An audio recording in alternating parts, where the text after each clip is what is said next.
Aloha. Good afternoon. This is Andrew Aloha live out of Flagstaff, Arizona with Spiritual Image Productions on Facebook Live. And anyhow, it's kind of befitting that I'm wearing this mask because this past week there's been a whole hoopla of climate strike. Thousands and thousands and thousands of people all over the world, I mean everywhere, all over the world, have been doing demonstrations of a climate strike. There's a young woman, I believe she's out of Sweden. Her name is Greta Thunberg, who and I don't think she spearheaded it, but I think she's been very instrumental in getting people motivated and inspired to go out and do demonstrations literally all over the world. It's been amazing. There's all kinds of pictures of you can see you can see the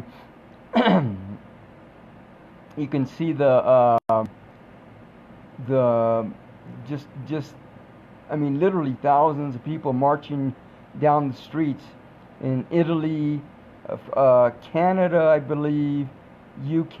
I can't remember all the places, but wow, it's bewildering, absolutely bewildering. So anyhow, you can read up on that. There's all kinds of information about that, and check it out for yourself. And I don't know if they're still doing climate change, climate strikes everywhere. I believe that even in during this week they're still doing stuff, but don't quote me on that because I don't have all the information about that. So anyhow, now along with that, and that's why I'm wearing this mask, right? Because I'm on a climate strike. Thank you very much. So just in case it gets out of hand. Now and with that in mind, there's and it's funny because for several years now, I've been having health issues concerning breathing. The air quality where I've been at in both Tucson and here in Flagstaff has not been great. So literally I've had to wear one of these masks. I don't know if you can see it or not, but I've had to wear that mask on several occasions, usually during the evening time, and while I'm sleeping, because the air quality isn't good. There's literally a number. I believe there's a number of apps that you can download onto your phone that can check the air quality where you're at. The one I'm using right now is called Air Quality Index, and literally every day it reads hazardous. Let me see. I can't remember. I'll tell you here in a second. Here, I see if I can find.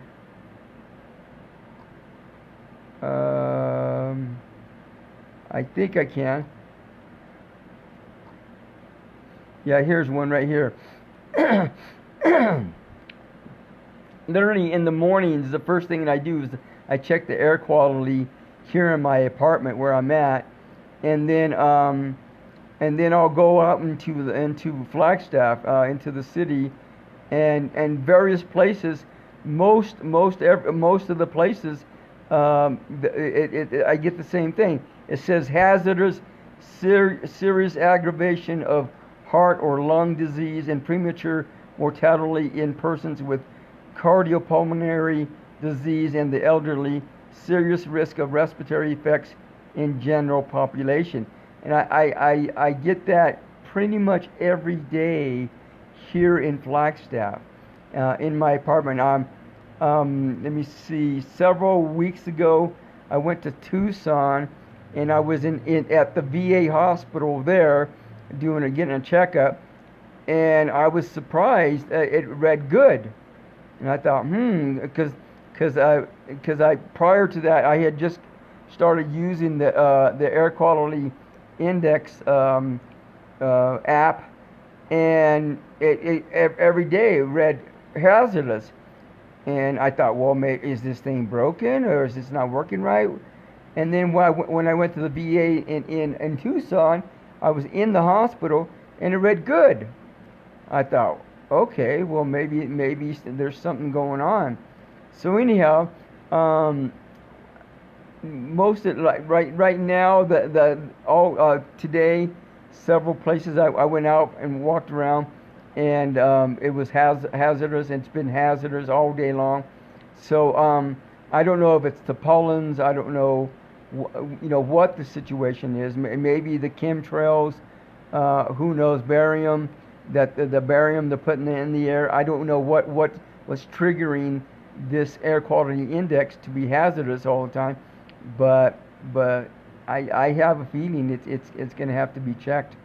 I think people should check it. And again, you can download this app to your phone and check it where you're at, and just check it out and see what you think about it. So with this whole climate strike, it's very befitting, and that I'm talking about this as well. And then yesterday, a neighbor of mine upstairs moved, and he actually moved in a few months ago, and then just moved out again yesterday, and so one of the first things that he was pissed off about is, first of all, he was living in California, and he moved here. Well, he actually lived here before, so he moved back, and he got a job here, and so when people move, that sets off a lot of here. I'm going to change this to something, I don't know what, but no, let's not do that. Here, let's just make it normal. But anyhow, let me see. So he moved here, got a job, and so that's a lot of pressure and tension and stress right there in and of itself. And then he's because I have a speaker that I hook up to my computer so I can hear better, and it whatever I'm listening to, whatever movies and that I'm watching it sound pretty good when I'm watching it on my computer. But anyhow,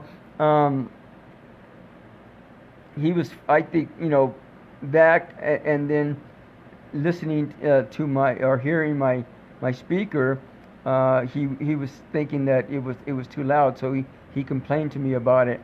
But you can download a decibel meter, for and I'm sure there's several of them out there that are pretty accurate.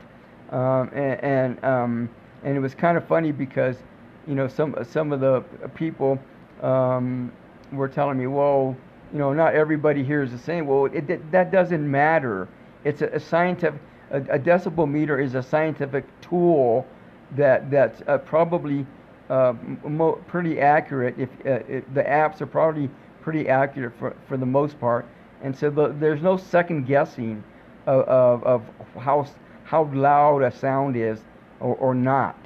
So anyhow, I downloaded that onto my phone, and I've worked with radio as a radio show host, and plus I've been in music and all kinds of stuff with sound. So I believe I'm pretty sure I'm pretty qualified to know how loud is and how soft a sound is. So anyhow, and I checked out the decibel. I left it on right next to my speaker, and sure enough, it wasn't loud at all.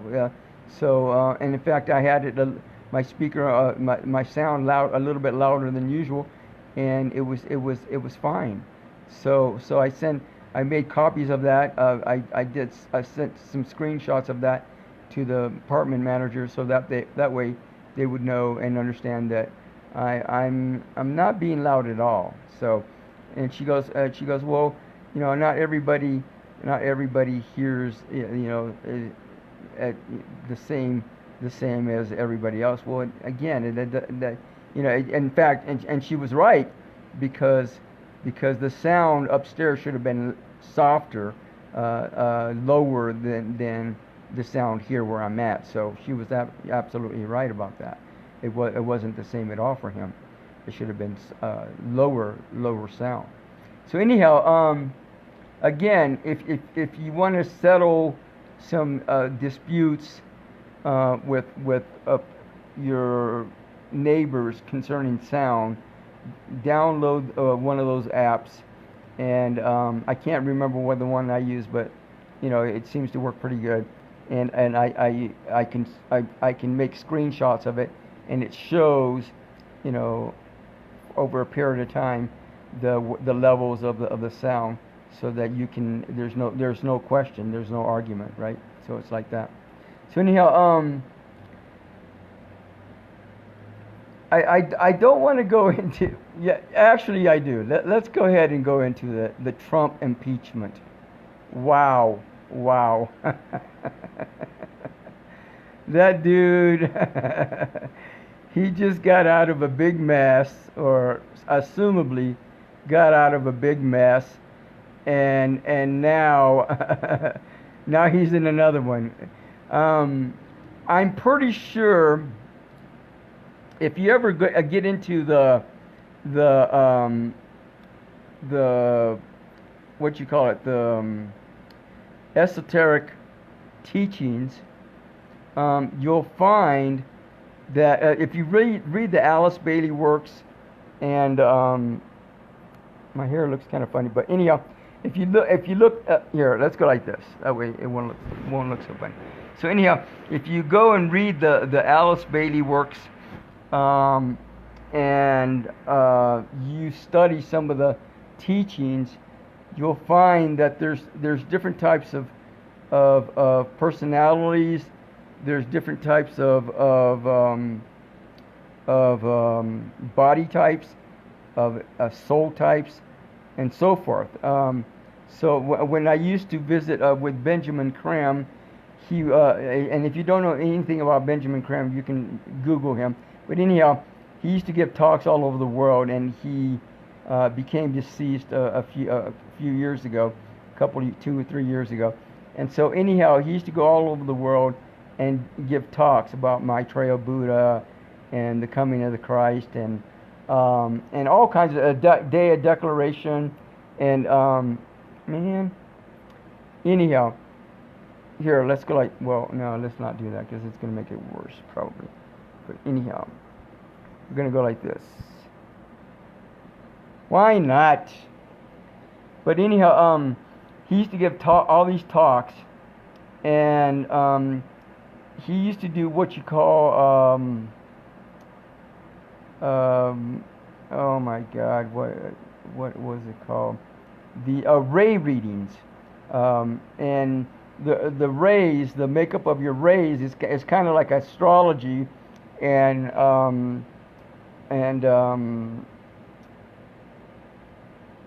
want to say numerology, but anyhow, it's kind of like astrology, and you have a soul, a ray. There's 7 main rays in the universe, 7 main frequencies in colors, I believe. I believe it's safe to say that. And so your soul is made up of a certain ray. Most people on the planet right now are considered what you call 2-ray souls, the energy of love and wisdom. And so, and then there's a personality ray. And I believe I came into this lifetime with the 4th ray personality type, beauty and harmony. Let me see. Yeah, beauty and harmony through conflict. So I'm the type of person that can walk into a scene, and all kinds of stuff get stirred up, But once it's all over and the dust settles, then there's a whole just artistic, beautiful endeavor or project or accomplishment that comes out of that. And then there's the body type, which is a certain ray. My body. Most people that are small are usually, I believe, what you call a three-ray soul or a three-ray body, which has to do with health, health and the health industry, knowing how to be healthy in a lot of different ways. And then there's let me see, the mental capabilities, mental ray, and then there's the emotional ray. And anyhow, I believe, and this is what I want to say, that Donald Trump is a fourth ray personality type. He goes and stirs up all kinds of shit, right? But when the dust settles, just people are amazed by what comes out. Now, right now, what they're talking about, Nancy Pelosi is saying, oh, we're gonna start the impeachment inquiry. So what? That doesn't mean anything. They're just discovering. They're investigating. That's all they're doing. They're coming up with assumably evidence to impeachment. They're inquiring. They're asking questions whether there needs to be an impeachment process or an impeachment that would take place. So right now that doesn't mean anything at all. Although from what I've seen so far, from what I've heard so far, there does seem to be, I think he indicted himself. He came out and made a statement about Joe Biden being investigated by the Ukrainian government, and it. So and there was a situation where when Joe Biden was vice president, his son was involved in some kind of project in Ukraine that had to do with energy, and assumably there was some foul play going on or something. Something wasn't right about all that, and Trump comes out and says that needs to be investigated. But and I believe that there's no problem with that. That's not even something that questions impeachment at all. The problem was that he was threatening, assumably, allegedly threatening the Ukrainian government with funding if they didn't go ahead and start that investigation procedure. Now, I don't think that he had it was a bad idea, because now that also brings up question about Joe Biden's authority and his honesty and integrity. That question that brings up major questions about, and that's the part that people aren't paying attention to. People are going, oh yeah, point the finger at Trump, and again, him questioning that process is not the problem. The way he did it, the way he did it is the problem. So that's where the problem lies. And so, but again, if you pay attention, Joe Biden, neither Joe Biden nor Donald Trump should be elected next year for president. Neither of them should. That's what I think, based upon that information. And we haven't even got into the what you call it, the stuff that happened prior to this whole the Mueller report. I think there's a lot of incriminating evidence and information in that report that isn't coming out, and they're sitting on it and waiting until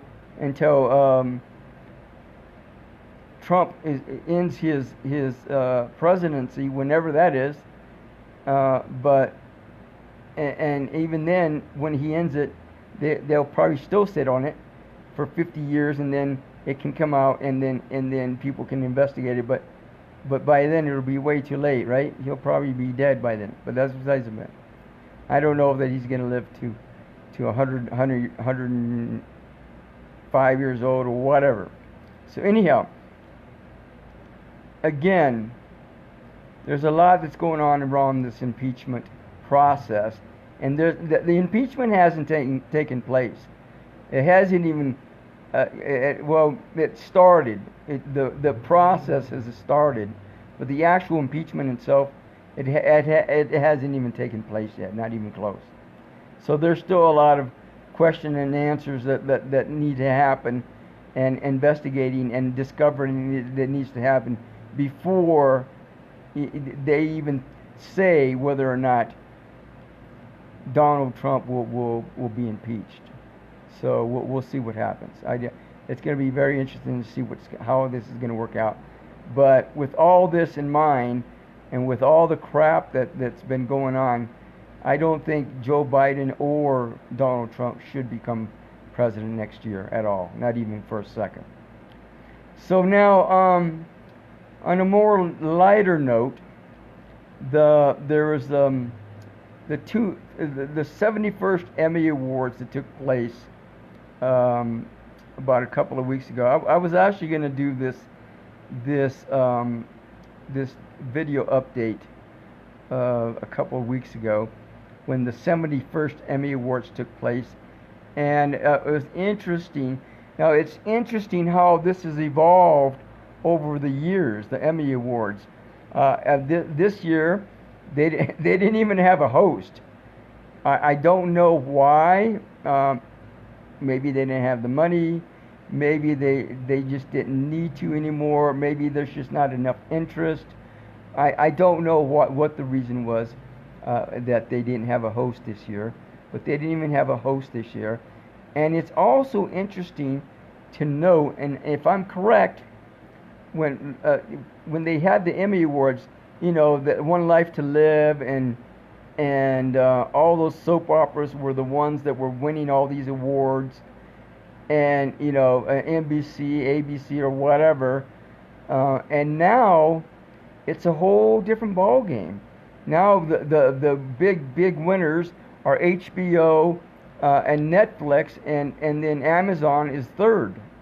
So now it's interesting to see that Amazon is third, because it seems like Amazon puts out a lot better movies than Netflix, but Netflix puts out a lot of TV series shows, which drives me nuts.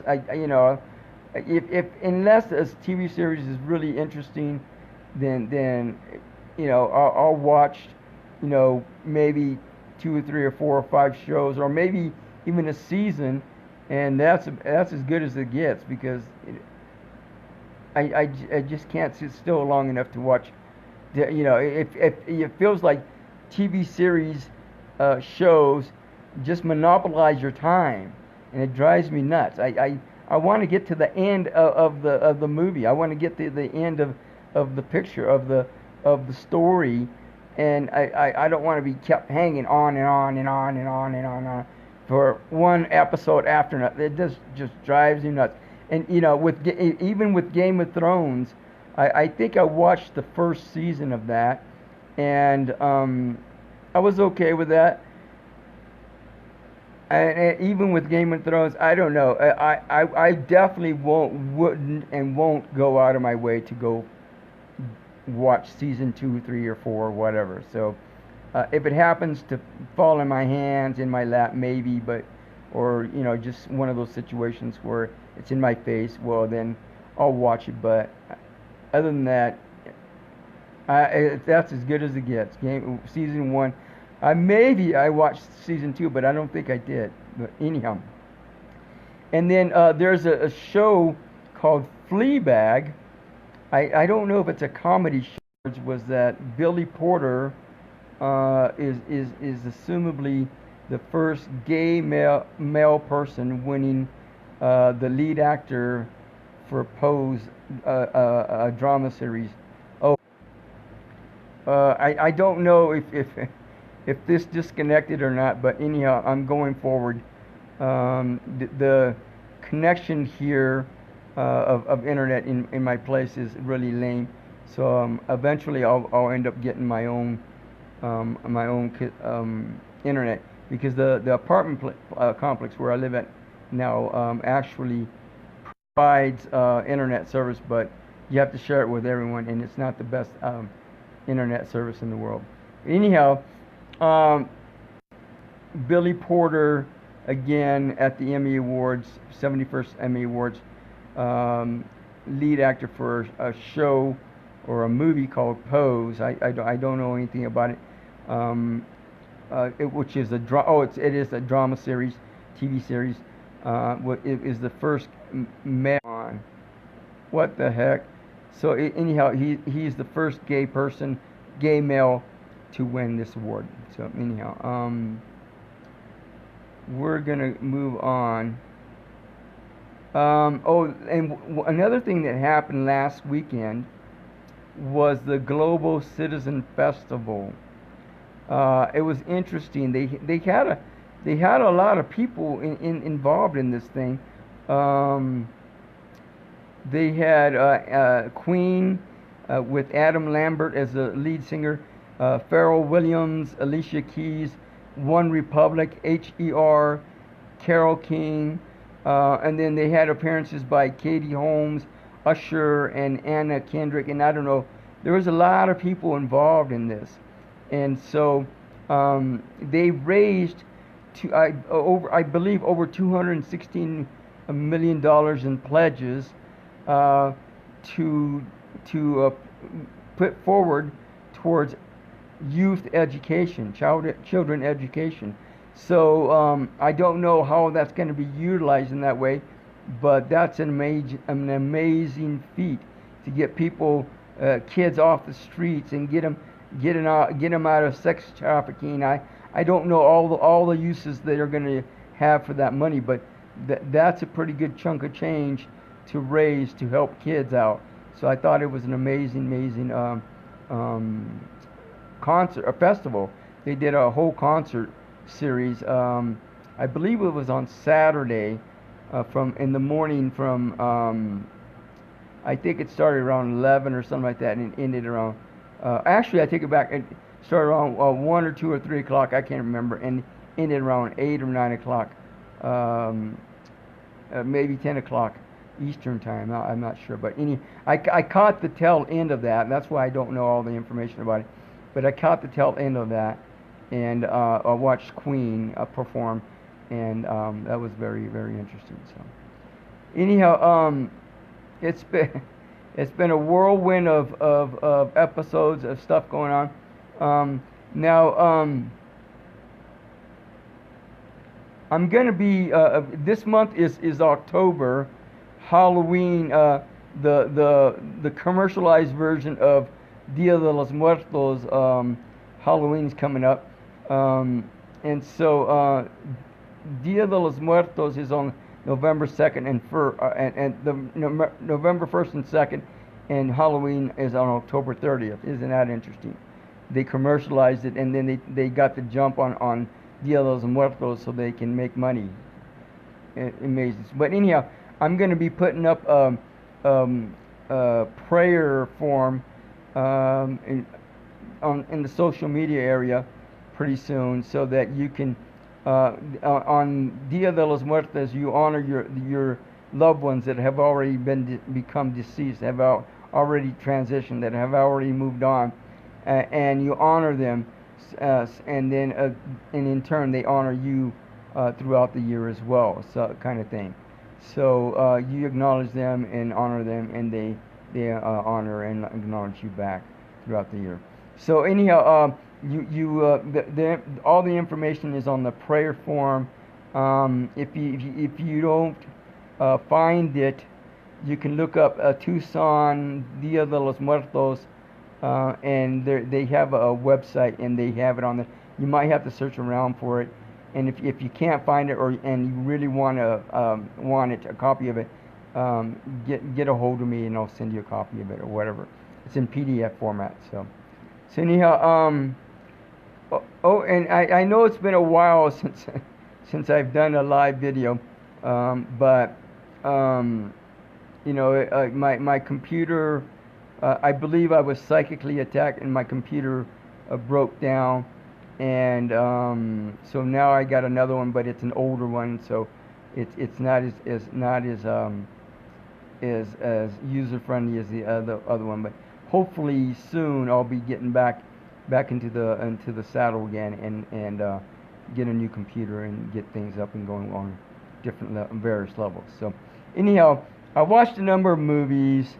The ones that I'm listing, that I'm going to be talking about, are two thumbs up. They're worth watching for the most part. You can grab your popcorn and sit down and just hang out and watch the movies with your friends or whatever. So anyhow, Nobody's Fool. I had the feeling that I believe I got this one from, I rented it from Redbox, 2018. Man, that was definitely a night of laughter. I knew it was going to be funny, with Tiffany Haddish, Tika Sumpter, Whoopi Goldberg, Missy Pyle. Now I couldn't believe Tiffany Haddish was playing this convict, right? This felon gets out of prison, and Tika Sumpter, her sister, who's a well-established, a successful entrepreneur or whatever, goes and picks her up, and man, a whole whirlwind of stuff starts happening, and Tika ends up breaking up with her boyfriend or something like that. I can't remember. And some of these movies I haven't watched in weeks, so I'm still a little bit cloudy because I haven't watched them in such a while. But anyhow, Whoopi Goldberg is their mother. Oh my God, it's hilarious. It's hilarious. A definite, if you need a laugh and you need to just sit down and laugh, go grab it. It's probably still in Redbox, and you can check it out if you want. So anyhow, the next show, and again, here it is, TV series, Person of Interest, came out. I watched the first season, 2011. A lot of action going on. Jim Caviezel, Michael Emerson, Taraji P. Henson, Kevin Chapman. This guy is like an ex-CIA operative or something like that, and gets involved with this other guy, Michael Emerson, I believe his name is, who ends up being the brains of this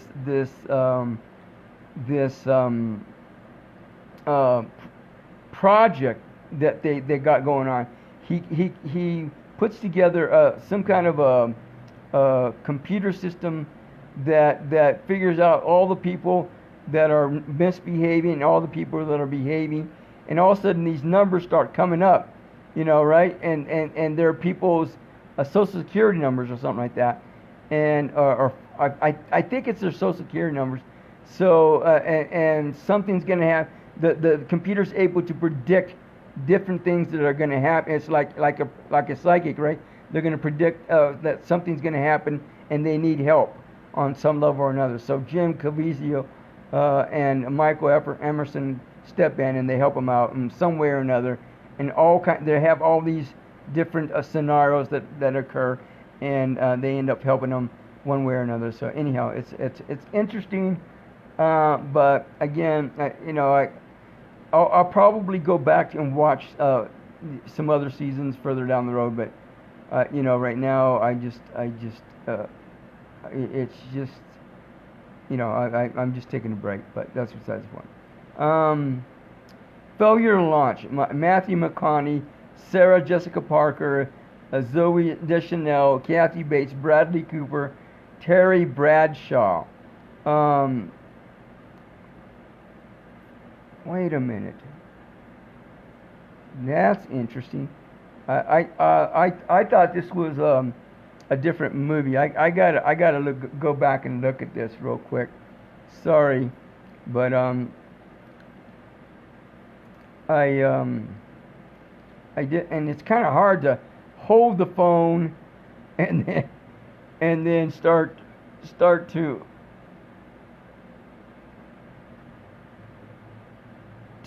do research on my computer, right? So that's kind of strange. And then my computer is slow, on some days the internet here is like reasonable, and I'm not saying even good. It's reasonably fast. And on other days, like right now, it's a pain in the ass to deal with, right? So I'll be glad when I'll be able to get my own computer. Anyhow, I'll move on. But failure to launch Woodstock. I'll come back to that here in a little bit. Woodstock, 3 days that defined a generation, was a documentary. Wow. I mean, if you don't know anything about Woodstock, most people, even the younger generations, have heard about Woodstock. They may not know much about Woodstock, but they have at least heard about Woodstock. Wow, they go over the dynamics, the foundation of how that happened, how that took place, and then the actual event itself. They have coverage of it, the actual event itself. Very interesting documentary on Woodstock, and what it was interesting. One of the things that was interesting is that Jimi Hendrix, they don't even know if it's going to happen, and all of a sudden a record number of people show up. They sell these tickets, and pretty soon they can't even sell tickets anymore because it's all out of control. They don't have the fences up. They don't have places to take tickets at or sell tickets at. I mean, it's amazing. And then they have all these vendors selling all this food, and they run out of food. Oh my God! And then all of a sudden, the little town where they had it at, next to where they had it at, starts pitching in. And that was what amazed me so much, is that these people, they come in and invade these people's houses, homes, town, and then all of a sudden they start shipping in and putting food together and getting food out to all these people. It's a 3-day event, and then Friday starts to happen, and then Saturday was huge, and then that was like the climax of the whole festival, and then Sunday morning, it's like wow. And it's like, have you ever been to a party? People are just partying hardy, and then the next morning, wow, right, where in the hell am I at, right? It's like that. And all of a sudden, Jimi Hendrix plays the American anthem, right? Boom, boom, boom, boom, boom, boom, with his electric guitar. Outrageous, amazing, out of this world. And people are just wake up, and they're like, wow, they're just like blown away that they would wake up to something like that. It was like a similar experience that that I had when I first came to NAU. I had just got back from India doing a tour out there, a visit out there. I came back to NAU, and they housed me in the fraternity's apartment place, or their dorms, and we were right next to some frats. Me and this other guy, and the first night we're there talking to them, and the next morning, there's these huge speakers, like in their window, right? Tall, I don't know how tall, 2 feet tall. I don't know, but they were huge and they were loud. In the morning, next morning, wake up with this, ooga ooga ooga chaga, ooga ooga ooga chaga, ooga ooga ooga chaga. I just got this feeling deep inside of me. Baby, you're just too good to be true. Man, it just blew me away. It was like the most bewildering way to wake up. I was just like, and that's one of my favorite all-time songs. I used to sing it all the time, right? So it was just wild. It was just amazing. I was just blown away. So and I know it was the exact same effect that Jimi Hendrix had on all these other people at this Woodstock festival, right? So they must have been blown away and and that's the only, from what I understand, that was the only song he played at this Woodstock festival, and that was it. So anyhow, that was on Netflix. If you get a chance to watch it, I would definitely watch it. Hang on a second. Let me see if I can do this. And I think it's an hour long. I can't remember, but maybe an hour and a half. But I think it was an hour long. So let me see.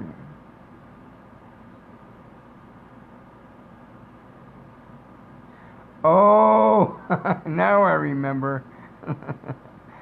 Back to Failure to Launch. Matthew McConaughey it's like the kids, McConaughey, I think it's McConaughey, but anyhow, it's like the kids in this day and age.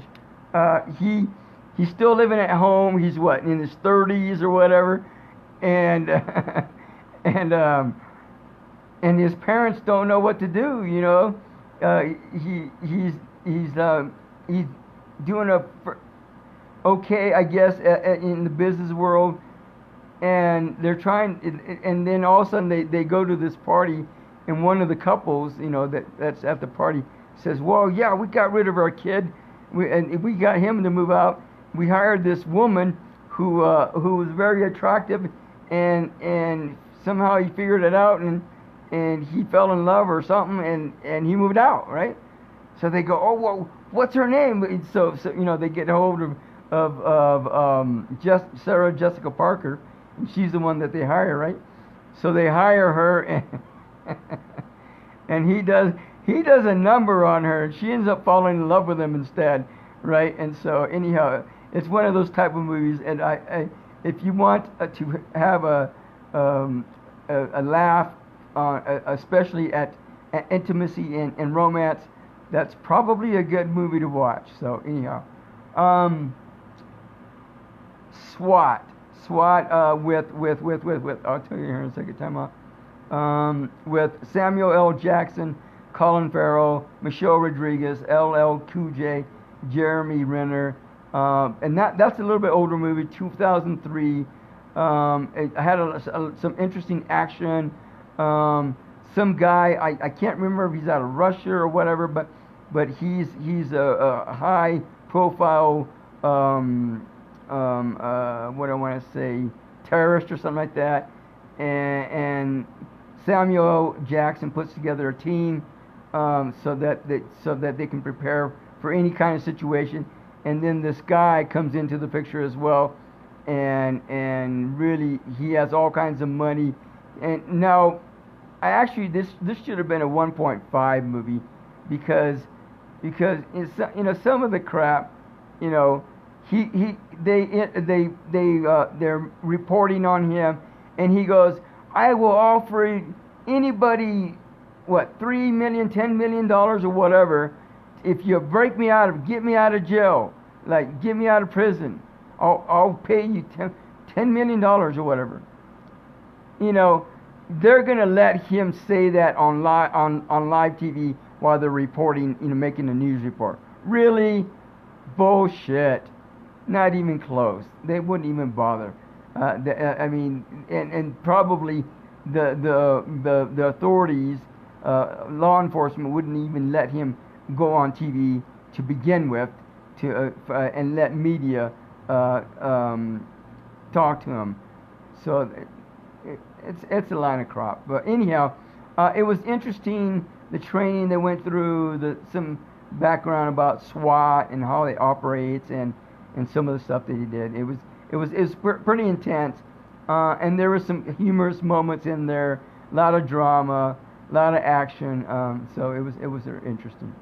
So and then Colin Farrell, he's like one of those rogue kind of guys. He's what do I want to say? Not rogue isn't the word. A rebel, and so he gets thrown in the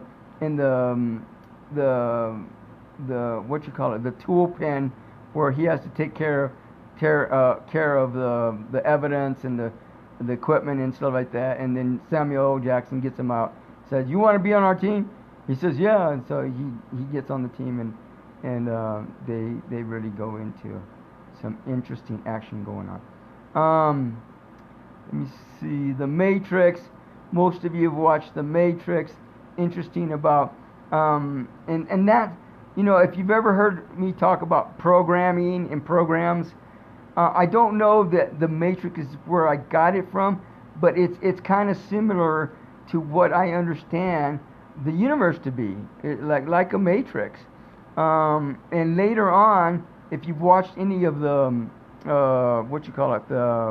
if you've watched any of the time travel videos, they describe a scenario of a living condition or style or a situation that's similar. I don't know if it's the same, but I think it's similar to what the Matrix is all about. So interesting. And I interviewed a woman. I can't remember what her name is. Years ago, about two years ago, I think, who claims that she wrote the Matrix.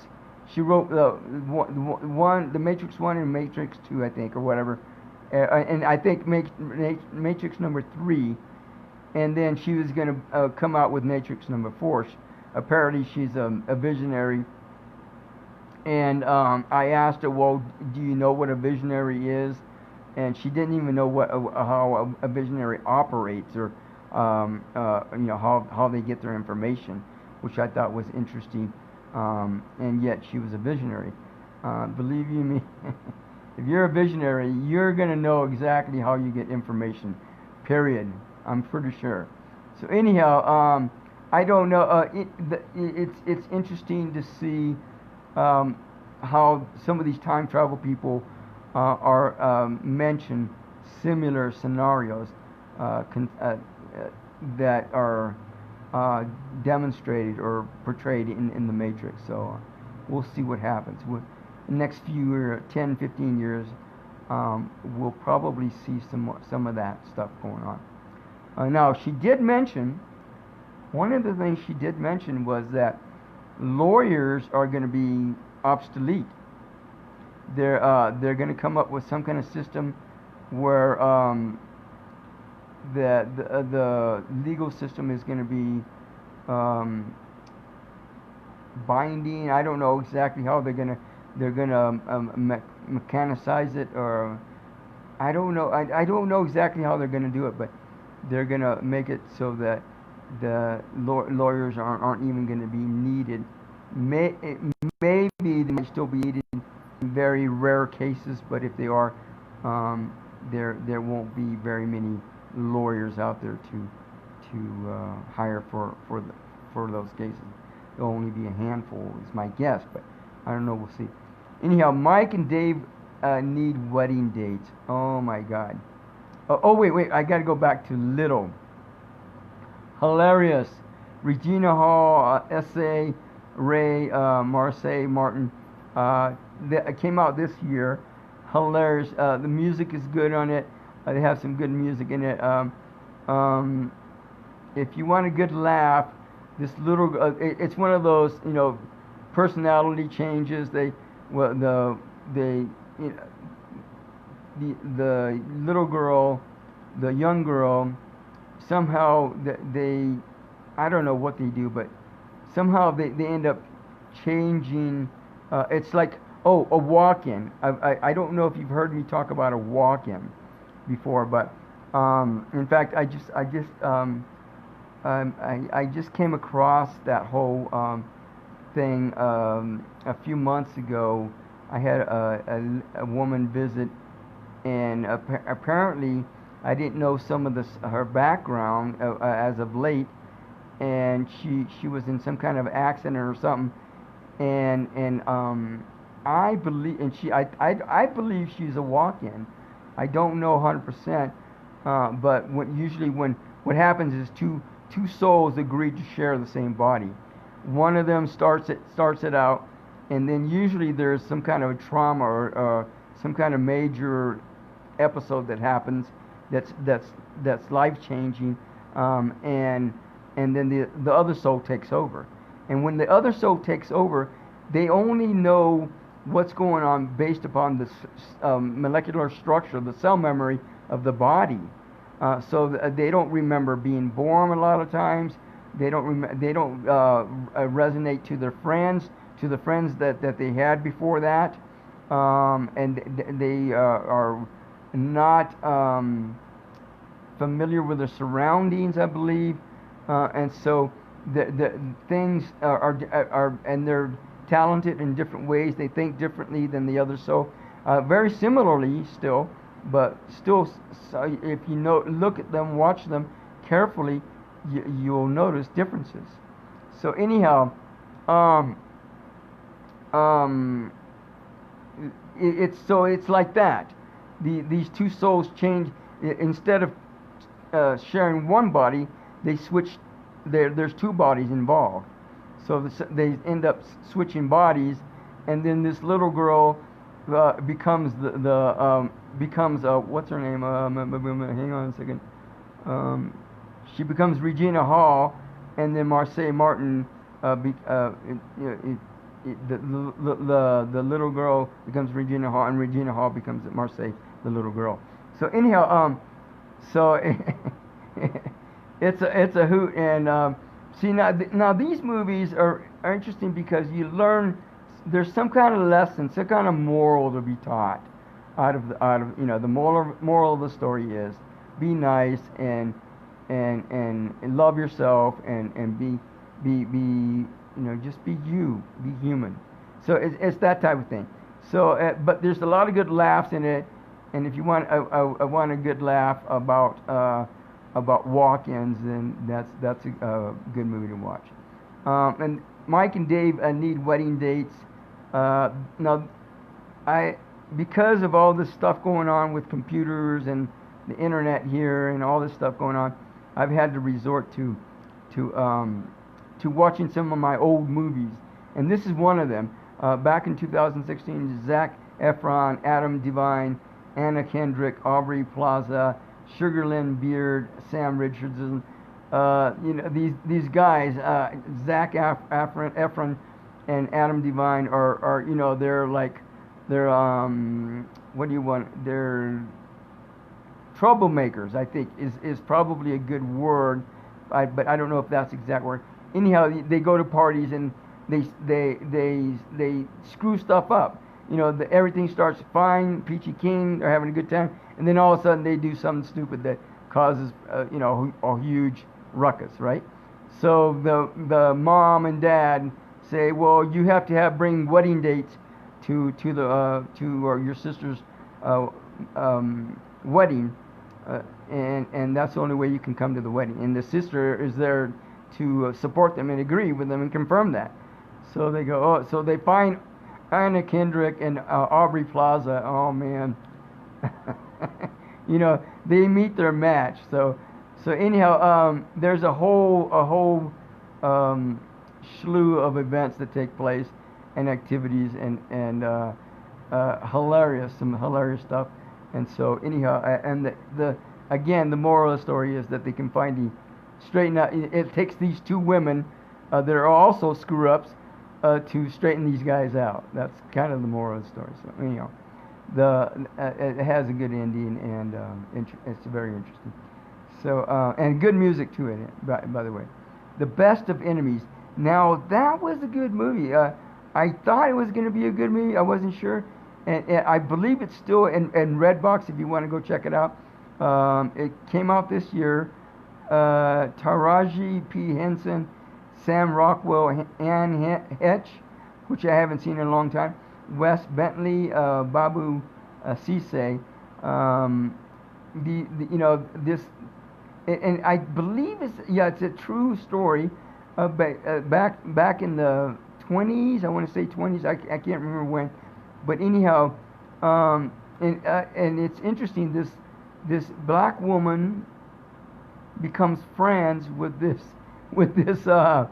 KKK member, not just a member, but he's a leader in the KKK. And again, this is the true story.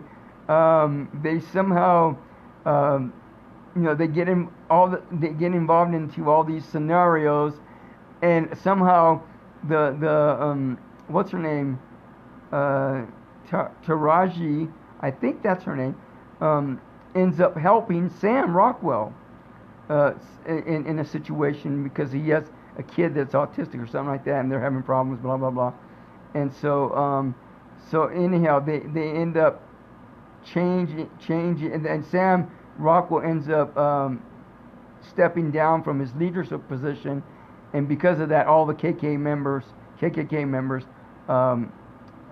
turn their back on him, and then all of a sudden, Taraji's all of her friends come in and step in and help him out. So, and it was interesting. I think he died a few years ago, and I don't know that she did yet, but I think he died a few years ago, and I think she gave the eulogy at his funeral. So, very interesting movie.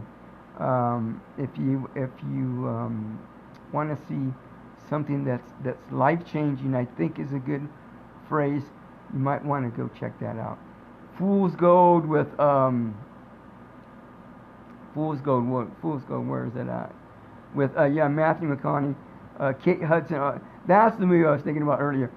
Donald Sutherland, Alexis Diziana, and Kevin Hart. Oh my God, that was a funny movie too. A lot of suspense, a lot of action, and some good music in it.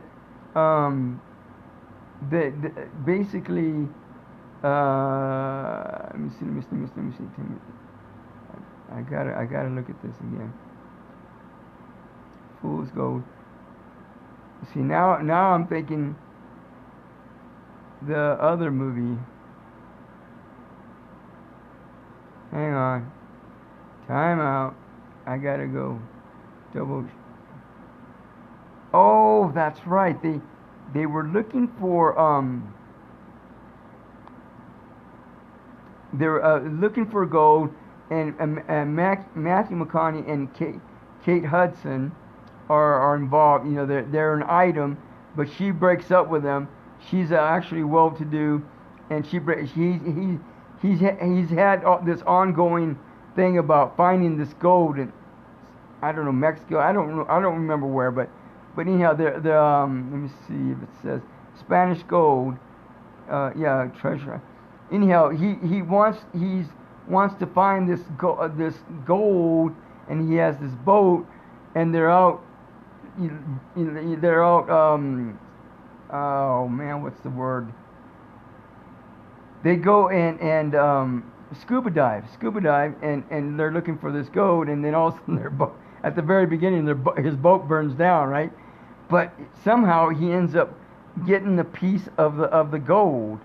I think it was a plate or something like that, and out of the blue, it just comes out of the blue, and he falls into his hand just amazingly, and then he gets out and he goes and checks it out, has it authenticated, and come to find out it's a plate from the ship that had all this gold. So anyhow, this all turns into a mystery type of thing, and they find the gold, and then what's her name? Kate Hudson comes back into the picture, and Donald Sullivan is like this really wealthy guy that I don't know if that he was looking for the gold, but somehow it fell into his lap, and his daughter Alexis ends up with him, visiting him, and then Kevin Hart is this thug. Can you imagine Kevin Hart being a thug? Anyhow, Kevin Hart is a thug, and Matthew owes Kevin all this money, and so they get into all this conflict going on. So interesting. They have a lot of scenery in it. This would have been a good movie to watch in the theater with all the scenery. Oh my God, they have some beautiful scenes in it. Anyhow, interesting movie if you want to watch a suspense type of movie. So, Falling in Love. It was kind of interesting. It was somewhat cheesy, but it just came out this year. Christina Milian, Adam Demos, Anna Julian, Claire Chittum. This woman, I believe her name Christina Milian, wins this hotel out in Australia or wherever this place is at, and she gets there. She just got fired or quit her job or something, and she goes out to the inn, and she goes, well, fine, I'm going to go run this inn, and I'm going to make all this money. She gets there, and that place is like completely like like in pieces, right? So anyhow, she has this guy, Adam Demos, I believe is who it is, help. First when she first gets there, they have a run-in, and they don't get along, and then finally he happens to be the only contractor, the only person that can build or refurbish places at all. So anyhow, they end up fixing up this place, and with the amount of money she has and the amount of work that needs to be done, can you do this thing, do this fixer-upper within 3 months, 6 months, or whatever? That you were talking about in only two or three people, only a handful of people working on this place, fix it up within a year, 6 months. Come on. Anyhow, that should have been a 1.5 movie, but that's besides the point. Because there was some cheesy parts, but it was a romance type of movie, and again, they had some really interesting scenes in that. So it was pretty cool. Some of the scenes were pretty interesting. So anyhow, Me Before You. Oh, this is another one of my movies that I watched again, but I don't get tired of watching this. This is, if you've never watched this, it came out in 2016. It's funny. It's interesting, compassionate. Emilia Clarke, Sam Claflin, Janet McTeer, Charles Dance, Steve Peacock. This guy Sam Claflin at the beginning gets in an accident and becomes quadriplegic, right? He can't move his arms or feet, and so it come to find out that the parent, he gives his parents 6 months to live, and then he wants them. They take him to Sweden, so where he ends his life there. He gets assisted suicide there, and so in the meantime they hire Emilia Clarke to comfort him and just help him out and just keep him appeased until that time happens. And so what Emilia Clarke tries to convince him otherwise, and she loses. Well, I don't know that she loses, but he's made up his mind, and that's it, and because he doesn't want to move on and live anymore beyond that. So anyhow, he leaves her a bunch of money at the end, all this stuff, and she ends up taking him to all these different places, doing all these different things, and although he still has a good time, he still doesn't change his mind, and so that's how it ends, with him moving on to his next life. So the Professor and the Madman. Now that was interesting. I can't tell if that was based on a true story or not. I believe that it was, but there's some. I don't know that they actually said it there. Maybe they did in a way, but I don't know. It was kind of confusing in terms of whether or not it was a true story. But I think it was. Anyhow, Mel Gibson, Sean Penn, Natalie Dormer, Eddie Marsan, back in 2008 it came out.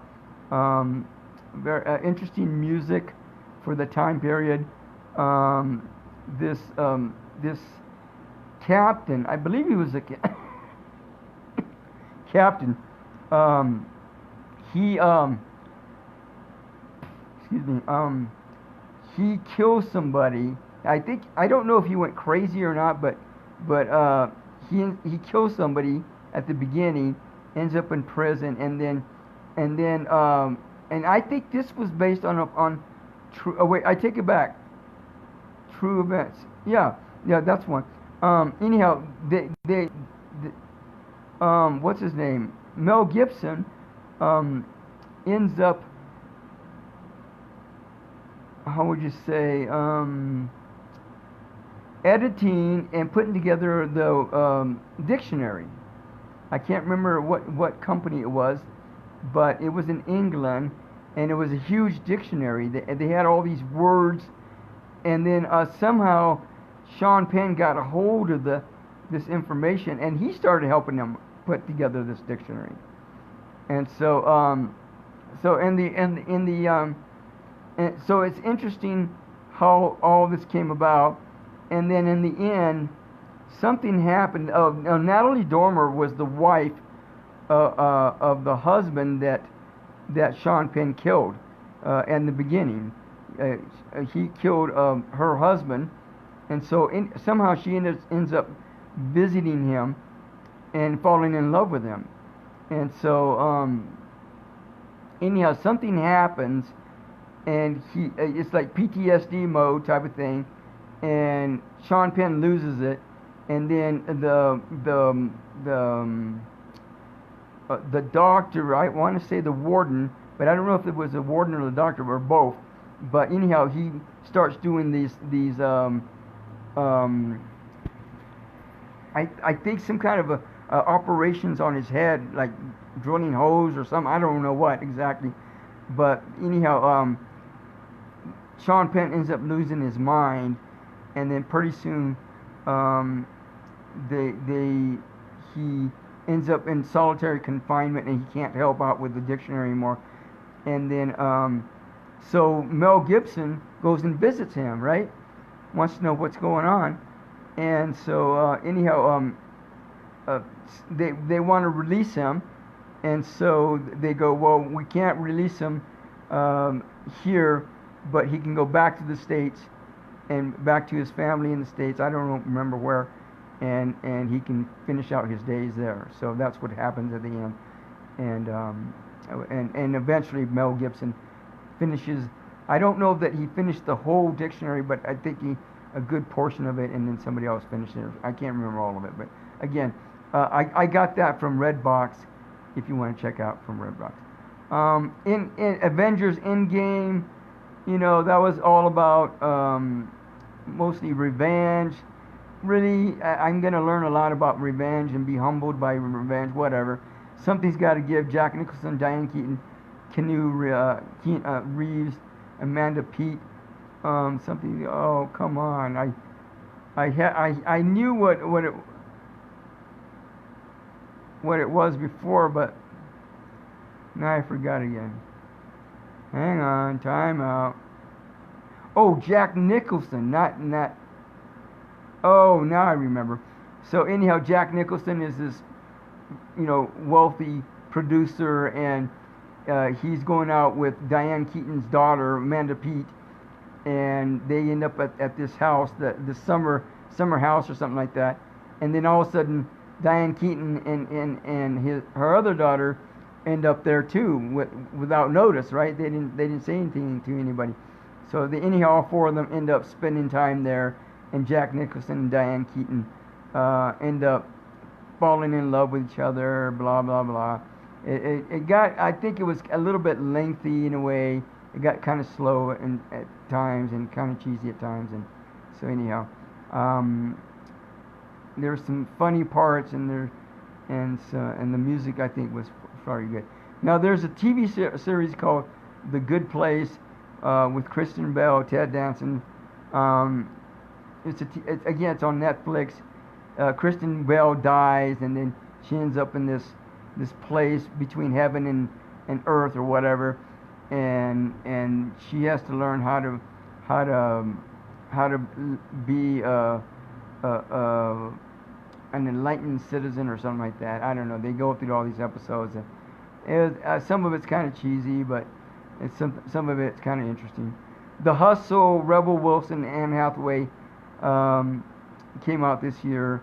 A movie. I think it's still in Redbox if you want to go get it.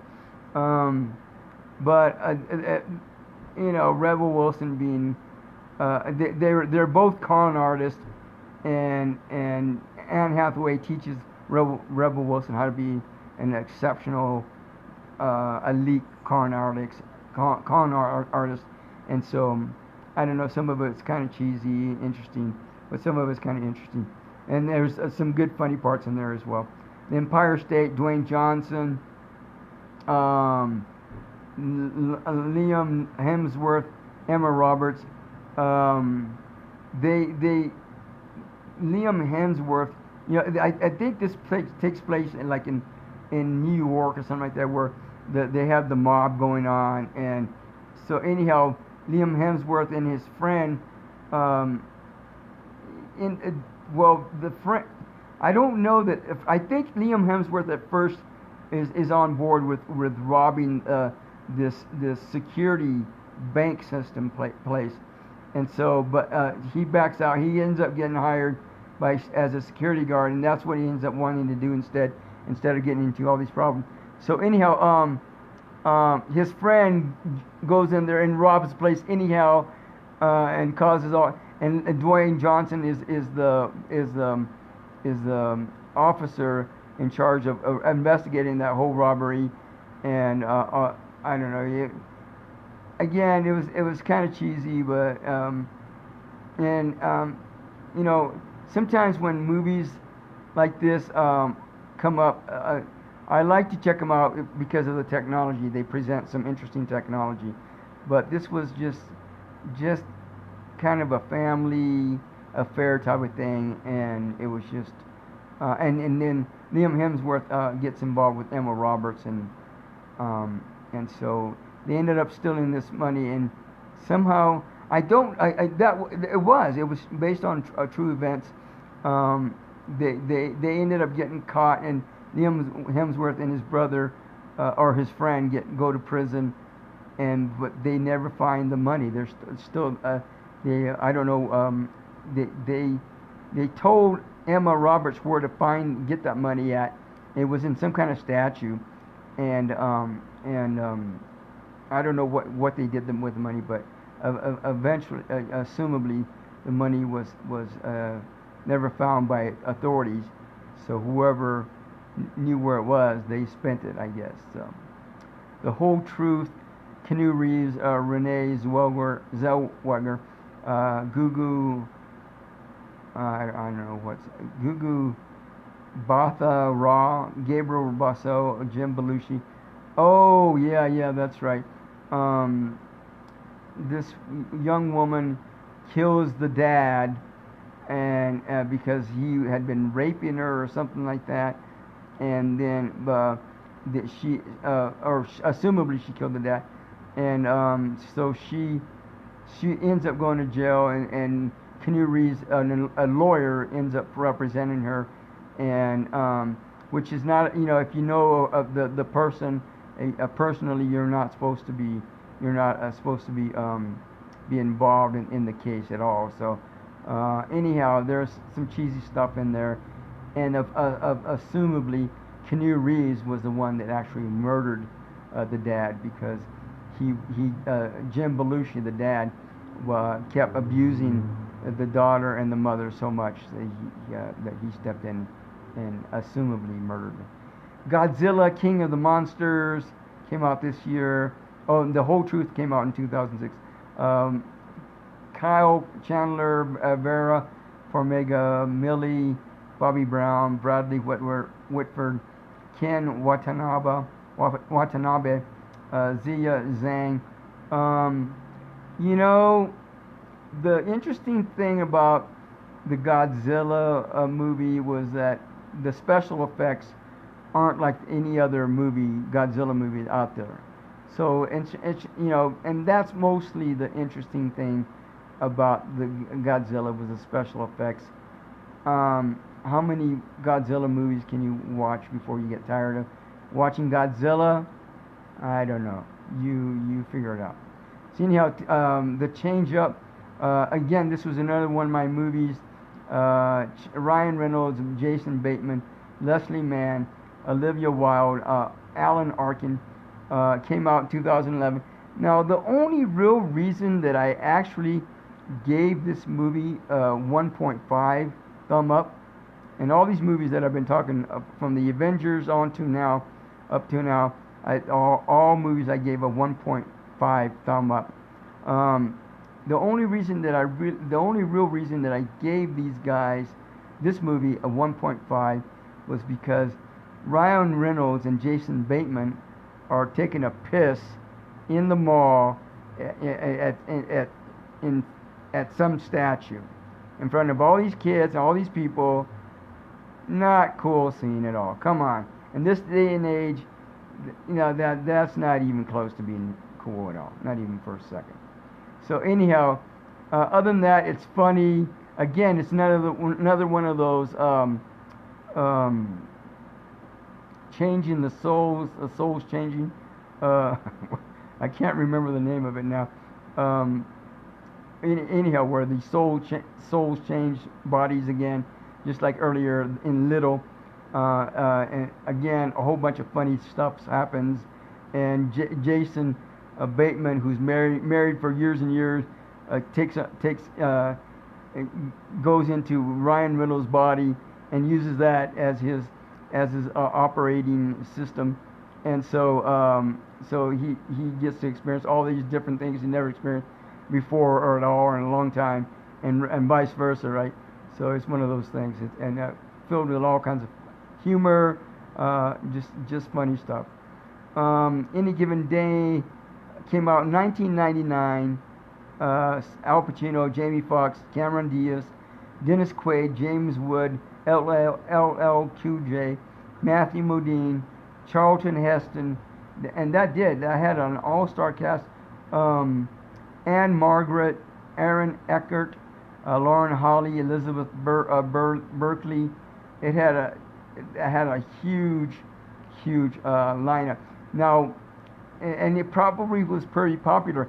Now, I gotta say this before I forget. The only real reason that Avengers Endgame was, and I've talked to several people, they thought it wasn't that great of a movie either. And the only real reason that it was very popular, incredibly popular, is because it had all those celebrities in it. Chris Pratt, Robert Downey Jr., Chris Evans, Mark Ruffalo, Chris Hemsworth, Scarlett Johansson, Jeremy Renner, Don, let me see, Don Shaddeo, Shettle, I don't know how to pronounce it. Anyhow, Paul Rudd, Benedict Cumberbatch, Chadwick Boseman, Brie Larson, Joey Saldana, Evelyn Lilly, Tessa Thompson, Renee Russo, Elizabeth Olsen, Tom Hiddleston, Tilda Swinton, John Favreau, Natalie Portman, Marissa Tomei, Angela Bassett, Michael Douglas, Michelle Pfeiffer, William Hurt, Kobe Smulders, Linda Cardinelli, Vin Diesel, Bradley Cooper, Gwyneth Paltrow, Robert Redford, Josh Brolin, Samuel Jackson. Is that a mouthful or is that a mouthful? That's the only reason that Avengers Endgame was a huge. I don't know that it was a success, but a huge, was incredibly popular. Only reason, period. Other than that, the whole movie was about revenge. Who cares? Whatever. So anyhow, Any Given Day, Al Pacino, Jamie Foxx, so forth.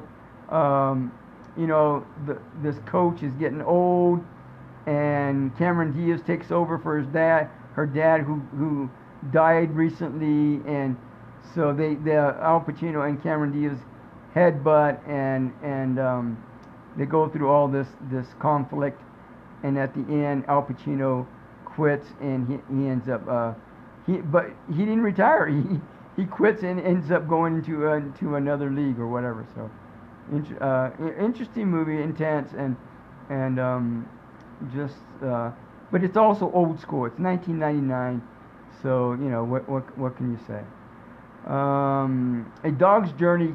Dennis Quaid, Catherine Prescott, Abby Ryder Fortson, Marge Hallenberger, Betty Gilpin, Henry Lau, Ian Chen, Josh Gad, who's the voice of Bailey the dog. Now they came out with another movie, A Dog's Purpose, again with Dennis Quaid, and that was probably a lot more well, I don't know that it was a lot more interesting, but it was definitely more interesting than this movie. And it wasn't as interesting. Again, when you have a movie that's a sequel, especially a movie that's not a true event movie, then you lose a lot of parts. You lose definition. You lose detail, and the writers get caught up. They get caught up in and they can be redundant. I mean, all kinds of stuff. It's just not as invigorating as the first movie. So it was like that. Rust Valley Restorers, Mike Hall, who was the lead reality show host, or if you want to call it that, came out this year. This guy, he has all this property. It's a TV series on Netflix. He has all this property, all these old cars that he's been wanting to restore, and so he ends up. And the thing is, this guy does some really nice work. He has a whole team. They put together all these cars for different situations, and they need to raise. Now, the thing that made it a 1.5 show was that he kept complaining about money. There's conflict in there that probably shouldn't have been in there. And other than that, everybody comes up against walls. Everybody comes up against things that need to be dealt with. But how he handled them and deal with them is a whole different ballgame. So it was like that. But the end result, they did all these different cars. Wow, beautiful stuff that they had. I can't remember all the cars, but his son says, well, he was supposed to restore a Mustang for his son, so he ended up restoring the Mustang. I believe it was a Mustang, and then his son, he gave him his son charge to restore another different car. Well, his son took liberty of restoring the car the way he wanted it. In the end, when he was done, which turned out to be a beautiful car. Wow, I think it was a Charger. I can't remember what car it was, but wow, it was beautiful. He goes, well, Dad, I want to buy this car from you. And so they swing a deal, and so it ends up being his car. So, which was a nice gift. What goes around comes around. Karma just works its way out. So it's like that. So anyhow, I don't know how much of this live update will take place, but anyhow, I don't know how deep this impeachment is going to be, but I guess we'll find out in the next few weeks. So have a nice Halloween if I don't get to you by then. If anything else, you might want to check out Dia de los Muertos.